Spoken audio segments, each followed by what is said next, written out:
Hey, this is Aysanabee, and you're listening to the Leake in Review.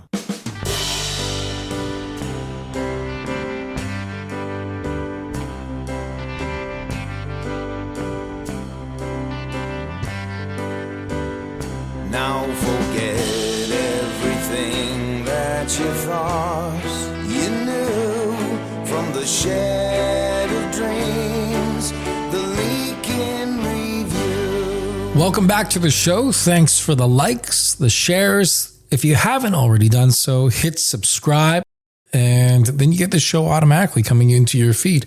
Aysanabee is on today's program. We talk about the small town life in Northern Ontario. In fact, crazy story about him mining in Northern Ontario. The bugs get bad every once in a while.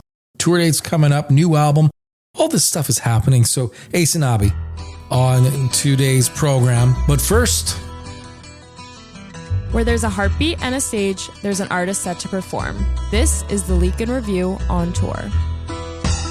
brought to you by the Pecan Agency, connecting bands with fans worldwide.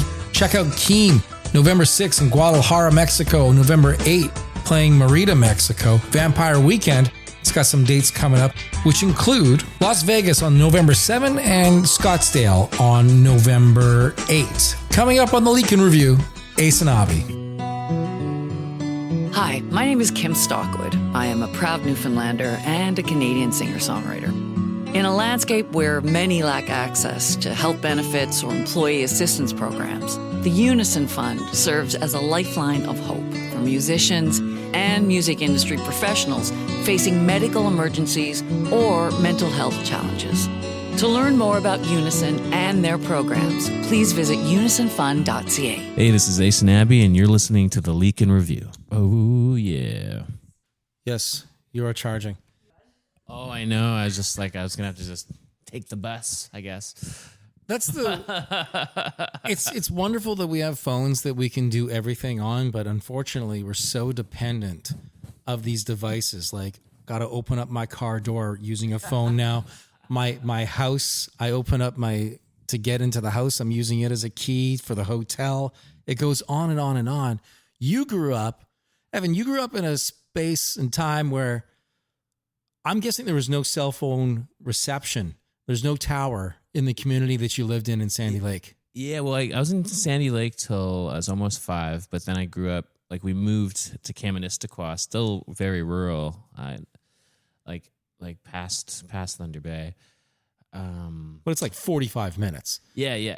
Or a 3-kilometer drive in Toronto. Yeah. 45 minutes in Toronto, or you can go 45 kilometers into Thunder Bay from how do we say it? Kaministiquia. Okay. Yeah. And so it's but yeah, different time just because we were very off grid there. So yeah, it was.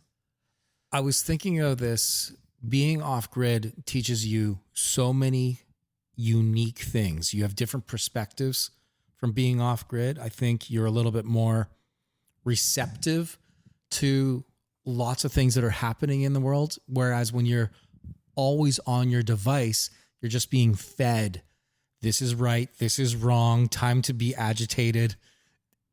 There's never embrace community when you're always on your device. But I think when you're off that grid, there's that community and you learn how to talk to people. Oh yeah, no, we're addicted to our phones. I'm admittably addicted to mine. It's like I don't know. I have this for perfect example is I had a weekend off and it just me and my partner decided let's go online, and we found some cheap flights to Mexico, and so flew out for the weekend and 4-day weekend, but flew out drove out to this little cabin on the beach thing, and was just on this beautiful. Yeah, you can just hang up on whoever that is. It's not for you. Don't worry.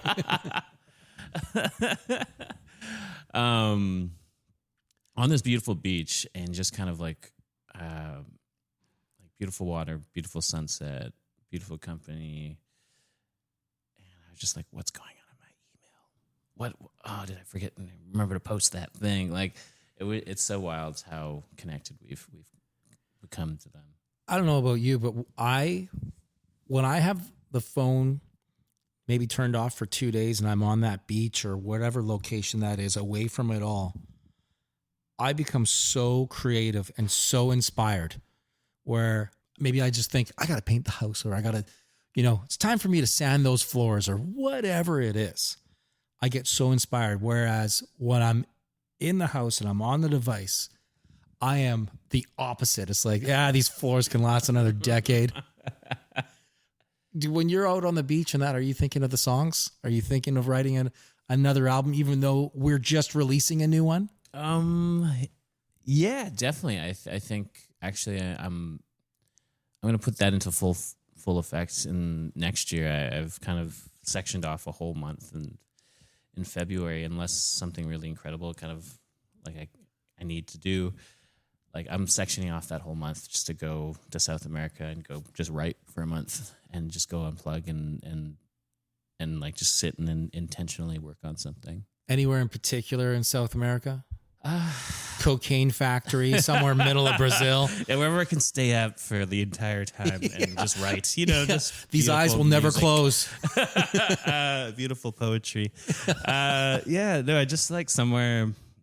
I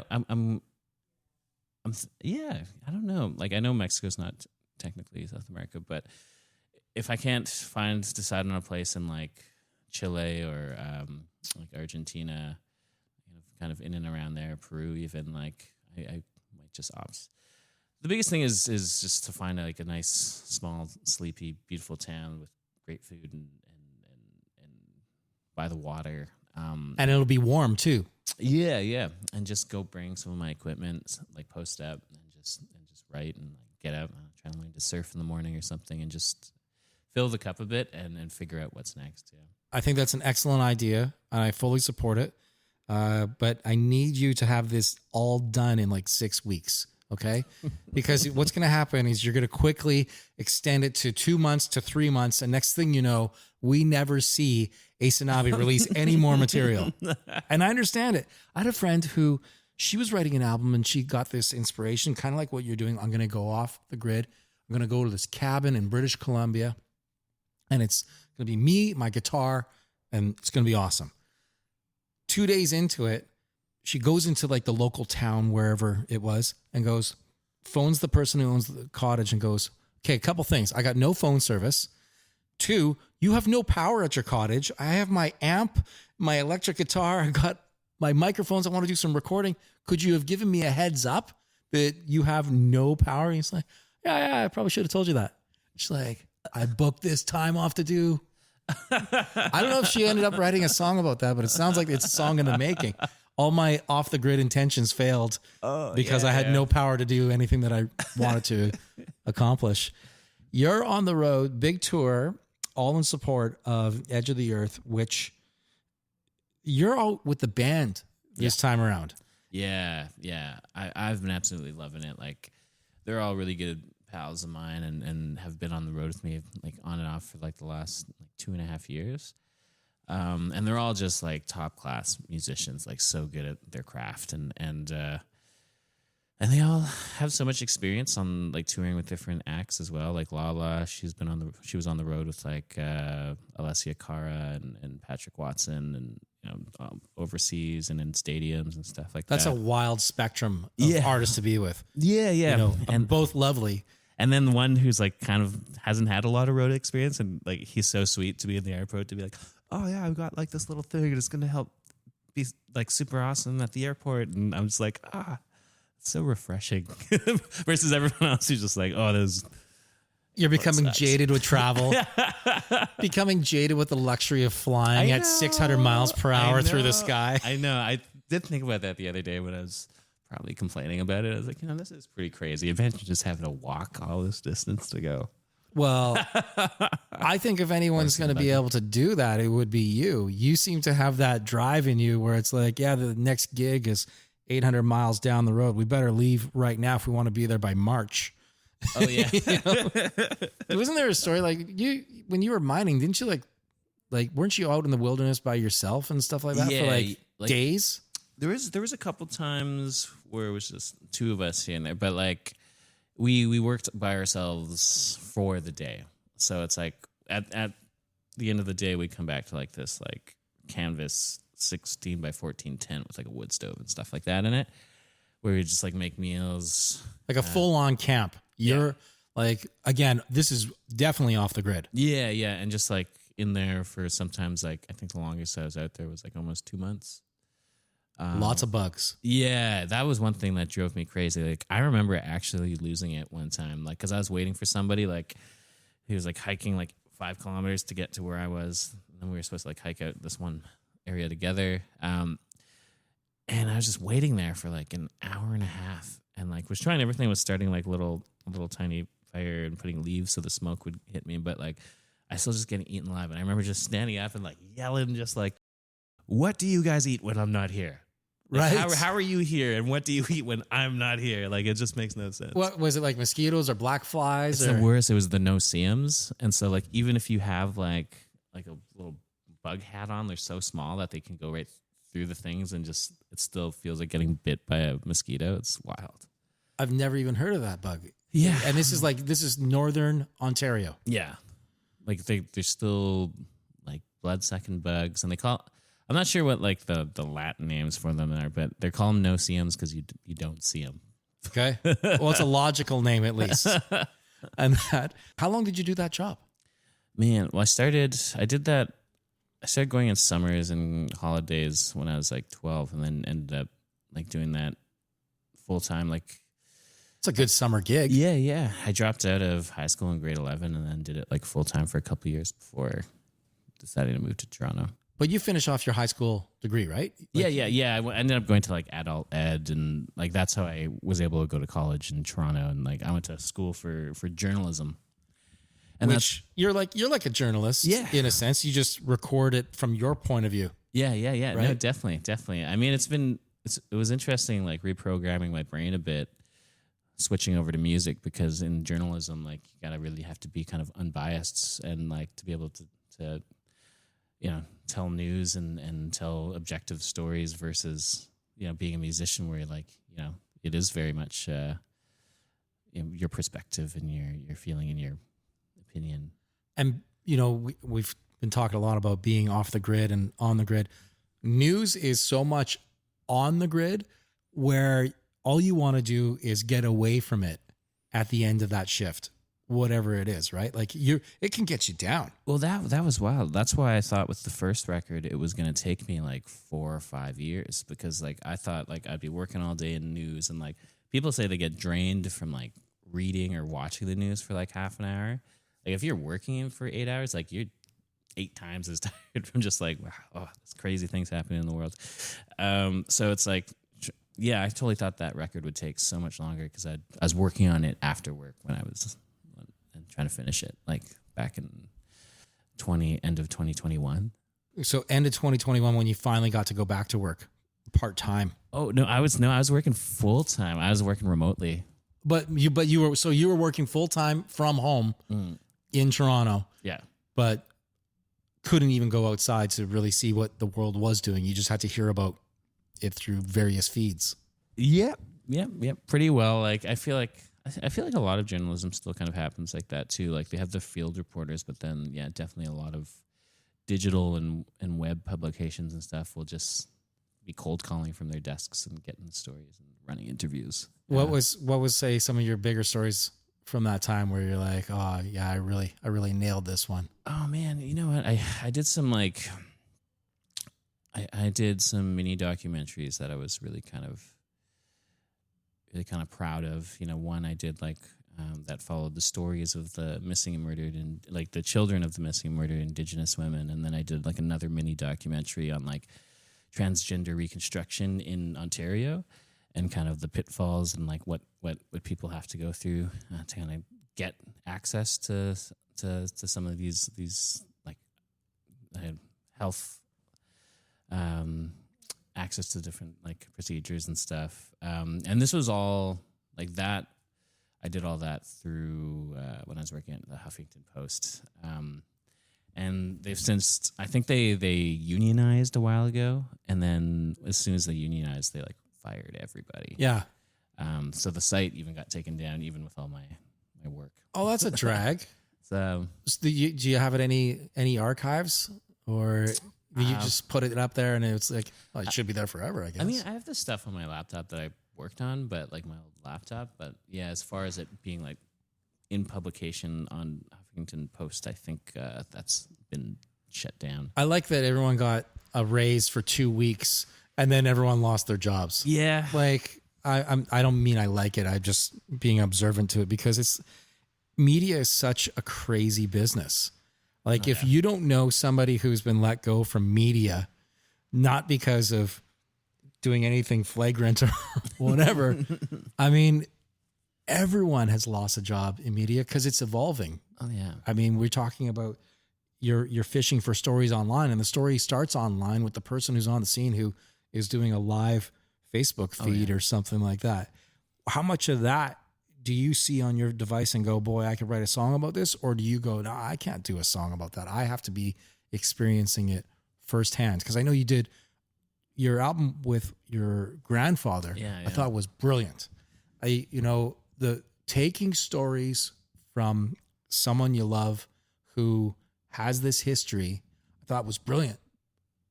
And then, okay, now what's the follow-up, which we're at right now? Yeah. What is Edge of the Earth going to pull its stories from? Yeah. Edge of the Earth. It was like interviewing myself essentially, right? Like it was all first person experiences versus like kind of working on this autobiographical work for my grandfather. Edge of the Earth is just like it started actually probably pretty close to when I quit my job, my full time gig to do music and. Or at least when I was thinking about it, doing that. Because, anyways, like the first song I had written for that album, Dreamcatcher, was just kind of like, this very kind of introspective, thoughtful kind of journaling I was doing at the time, wondering if I was like, because this is just at the start of my career and like all this stuff is starting to happen and I'm starting to tour and starting to like, build a team, and I had a record deal and had an agent, and all this different stuff is happening, and I'm realizing like I need to like quit this career that I went to college for, and kind of worked my way up to kind of get to this comfy place of like being a unionized whatever journalist with benefits, but like I need to leave this because I have this dream that I want to chase, and I have all these people here to like now that see my vision with me and are wanting to back me up, and I was like writing kind of a lot of different little bits and pieces of essentially kind of the song Dreamcatcher, of just kind of this imposter syndrome I was getting at the time, and asking myself, Am I going to have that strength to kind of keep going, keep pushing forward, and keep evolving, and keep doing this for as long as I can? And the beautiful thing about it too is like that song has since become like the song I use when we're doing like little recap videos. So it's kind of like a testament of we are out here doing stuff, because it's like we'll grab like a bunch of different like BTS clips of like just all the different places we've been to and all the different people we've met and all the different people we've gotten to play like in Canada and like on the other side of the world, like Taiwan, like, and just using that song as like to kind of be the soundtrack to like, oh yeah, we're out here doing it still.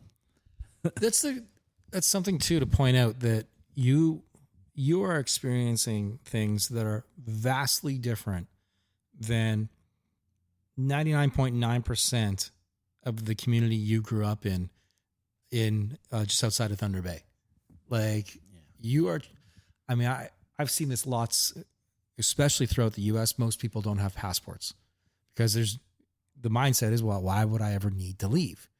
And I can appreciate that. There's lots of things to experience. There's lots of things to experience in Canada. There's lots of great things in every country. But when you go to another country and you see things, it really can put things in perspective for how your life is where you are, whether you live in Toronto or Nashville or wherever. And sometimes it's for a good reason. It's like, yeah, I can confirm things. Yeah, Evan did the right thing, moving to Toronto to start a career. Or what an idiot, I should have went to Peru.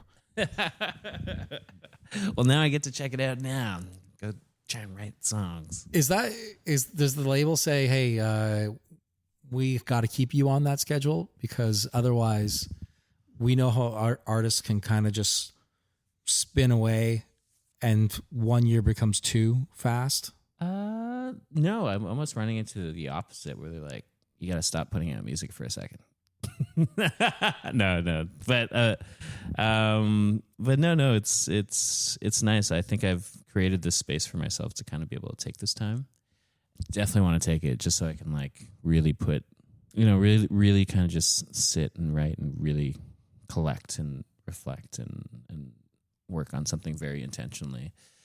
And like with Edge of the Earth, like the through line is me and kind of me being on this path of chasing the dream of my dream, this thing I've wanted to do since I was a kid, and just having all these different moments within that experience. Like, and I think the biggest thing about the record is that it offers people kind of a window into who I am and how I think, versus like, my debut record, which told the story of my grandfather, and then the follow-up EP, which is for all intents and purposes is a breakup record, right? And 3 is, Edge of the Earth, this different collection of just moments within my life of being able to kind of chase a dream I've had, as long as I can remember. Well, you're putting thoughts to the history of you. Yeah. Right? And kind of archiving it for where your thoughts were at that particular time when you walked into that hotel in Norway or wherever it is. I mean, you might come away with a new song in just a few weeks when you're in Germany and doing a week of dates. Oh, yeah. There. Tour, by the way, starts beginning of October on the east coast of Canada, Germany for like a week, and then all across all the prairies, wrapping up with like a quasi hometown gig, middle of December in Thunder Bay. Yeah. No, it's really good. Like I feel like the people, like I've been getting a lot of messages, especially from the people in Thunder Bay, like being like, "How come you never come here? Like, what?" Because it costs me too much money. You people won't pay. Buy the tickets. You're all expecting to get on the guest list. I know how that works. It doesn't matter if you're one of the biggest bands in the world or if it's your first night at the local cafe. How much is this going to cost? I understand. Man, well, I grew up out in like I said, out in the boonies, and I just remember, there's like this girl who had these horses, like maybe 5 kilometers away, and she like picked me up sometimes, take me out horseback riding. She reached out and she's like, "Man, I see you're playing out here. Like, do you want to just do like a show at like the old community hall out here and just kind of?" I was like, wow, I haven't thought about that. I remember like going to that place as a kid, and like I remember crying there as a kid, like as like just a wee one. My mom's boyfriend made me like this like really, really ugly looking Halloween costume, and I went in and there was like this Halloween competition, and I didn't win, and I don't know why I got so upset. And I was just like this. It was like me with my head in a box, and like this, like it was actually pretty sweet thinking about it now. I'm just like, oh man, I mean, that's a little brat. But so it'll be my comeback at the community hall potentially. Well, I can tell you how the stage is going to look. I know. It's going to, sure, it might be just before the holidays, but it's definitely going to have a Halloween community hall theme. Yeah, but I'm really stoked on this tour. Like you've probably seen my Talking Head videos where I've like invited. I've been introducing all the different openers on this tour, because I've like asked for submissions for local Indigenous artists to open up every show of the tour, and I did that for the last tour too. And it's been like a lot of work for sure. I'm just gonna say this. When I started reading that release, that this is what you're doing. You're going out on tour. You're going to have Indigenous artists, different ones in every single city along the way. I think you've got like 20 dates, that maybe even more, that you're doing. Yeah. I was like, oh, what a can of worms. Yeah. He is going to put himself through so much work to get it's so hard filtering through all of that stuff that is coming in. And it's never been easier to submit because of the internet. In the old day, you had to go record something and put it in an envelope and put a stamp on it. And it's too much work. Oh man, that's wild. Yeah, it was quite a bit of work. Like, it was like 27 different openers. But like, I mean, obviously for bigger cities, it was like the hard part for bigger cities was just like, oh man, who do you choose? Like, there's so many incredible people.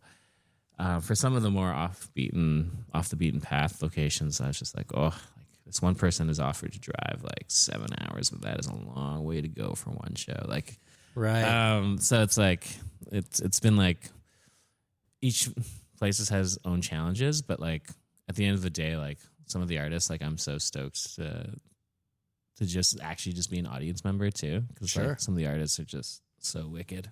But I think it's just super rewarding in the end too, that you're taking a lead on something that is not common. Yeah. It's not common for any artist to get anyone that is unique per tour date to show up for them. They want the same band every night.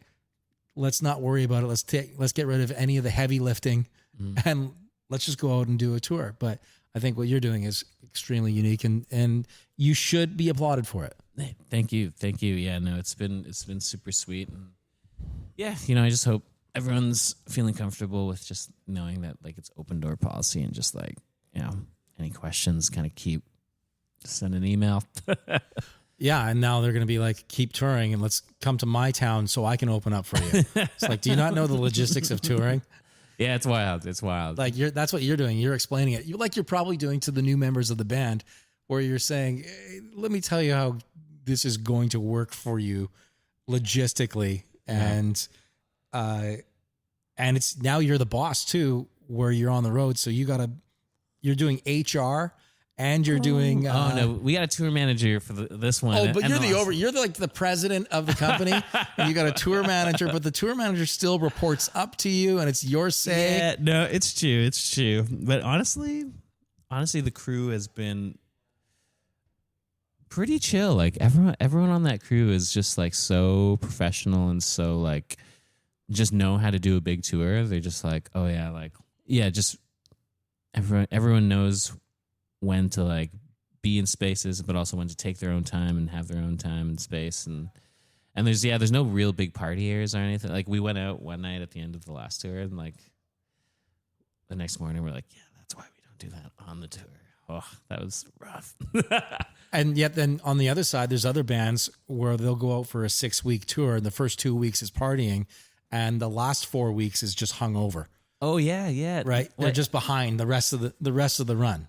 I think that's the conclusion I came to after like this big opening tour I did with Dan Mangan? It was Dan Mangan because like I don't think Dan Mangan doesn't really have drinks. Half his crew they're just kind of like, Don's always like doing something athletic. But I was hanging out with the crew that does kind of have drinks and like having beers and whatever but then like after 2 weeks, like I remember just like walking onto stage and being like so tired.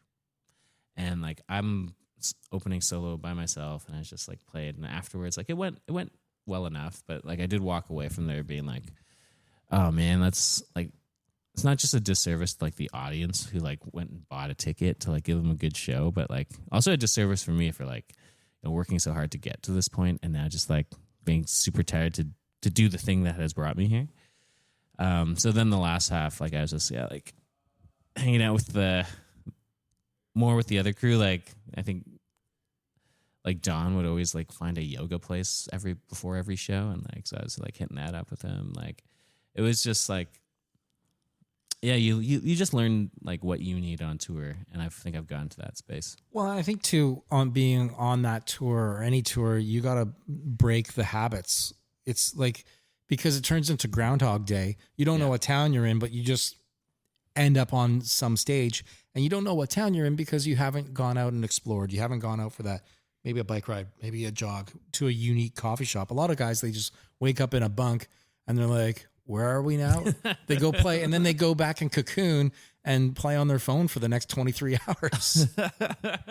So I applaud it. Like, it's good that Dawn goes out and finds that yoga studio. And, you know, I know people that bring bikes out on tour and stuff, because you do got to get out and stretch your legs. Well, you see the Lord's concert, she's just on a treadmill on stage. I'm like, damn, that is smart. Like, I did see video of that, and I'll say I caught Lord years ago, and like when she first took off, and I thought it's too early for her to be on this big stage. She doesn't have that stage presence now. Yeah. Now she's got all the confidence in the world. She'll actually go out on a treadmill. Like, she's like, fuck you. Yeah. I'm going to go out on a treadmill during my set. I love that, because It was awesome. You know, I'm a two birds, one stone person. So I see that. I see like, damn, okay, you've got the live show and the exercise combined in one. Okay, that's 2 done. And it was like, even with like Miley Cyrus doing like the vacation aesthetic for her album marketing. So legitimately, like, for when she needs to go do promo, she's like, well, it's vacation aesthetic, so I got to go on vacation to get this promo. Like, it's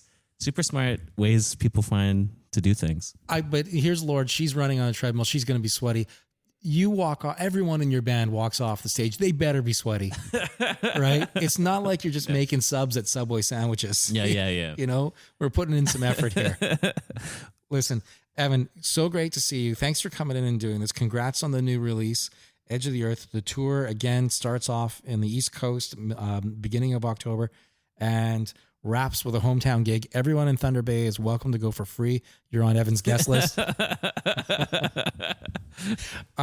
Your social, where do you want people to find you on your social? Like, what is your favorite? Because I know some bands, they hate most socials, but if there was going to be one, they like to list it. They like to say it. Well, I do 3. I do Instagram, YouTube Shorts a lot, and TikTok, and they're all kind of different for different reasons, right? Different audiences. Yeah.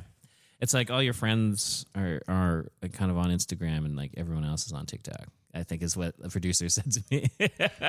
It's wild. I had something that, you know, the great thing about social media when you're an artist, a producer, a creator, is you get the feedback from content, but don't get upset when things don't take off right away, because it might work day one on TikTok, but then 3 months later, it's like, what happened over here on YouTube? The algorithm kicks in, and all of a sudden you're back in business with that content again. Yeah, so. It's good. It's good to, like, you know, be in both spots. Like, yeah, Instagram, like it's just be a load of nice comments, and then, you know, on TikTok, it's like, okay, yeah, that's being real, just being real with me. That's good. I'm good. I'm always up for constructive criticism. Okay, so what's the address on these for Aysanabee? Is it? I think it's all just Aysanabee. I think Instagram has the 2 underscores on either side, but Aysanabee. If you search Aysanabee, it'll pop up on all of them. Right on. Thanks for doing this, Evan. Yeah, thank you so much.